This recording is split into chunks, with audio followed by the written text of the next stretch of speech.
Ubuntu 20.10 Groovy Gorilla is being set to officially release on October 22nd.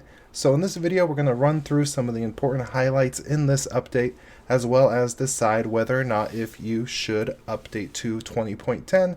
And let's start off with the kernel. Ubuntu 20.10 will ship with the Linux 5.8 kernel, making it one of the latest stable kernels to run on your system. It is important to note that this will not be an LTS release, therefore it will be supported for 9 months until July of 2021, unlike LTS releases that have much longer support. Groovy Gorilla will be getting all the new features that are included in the GNOME 3.38 update. Some of these GNOME updates include improved fingerprint support, as well as the ability to log in with your fingerprint. We will now have the ability to manually rearrange icons and create folders within the application grid, and this is really reminding me a lot of what Apple iOS has done with their applications and folders. In addition, this application grid now has the ability to better adapt to your screen size. There will now be a feature to turn your laptop into a Wi-Fi hotspot via a QR code through the system settings menu.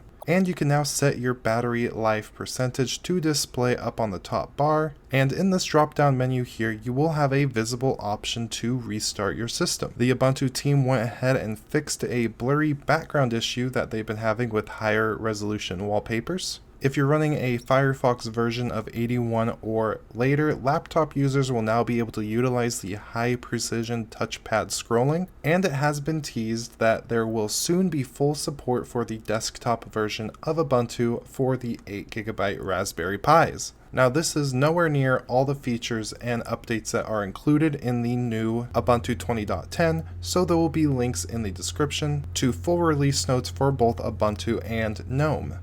Now, as I wrap up, we're going to go ahead and cycle through some of the new desktop wallpapers that come pre-packaged with this new update. So should you update to 20.10 Gorilla? I say if you have a laptop, it might be a good idea. There's enough feature changes and upgrades to make it worth it. If you have a desktop machine, it's at your discretion, you do whatever you want to do. But that about wraps this up. I hope you have a great day.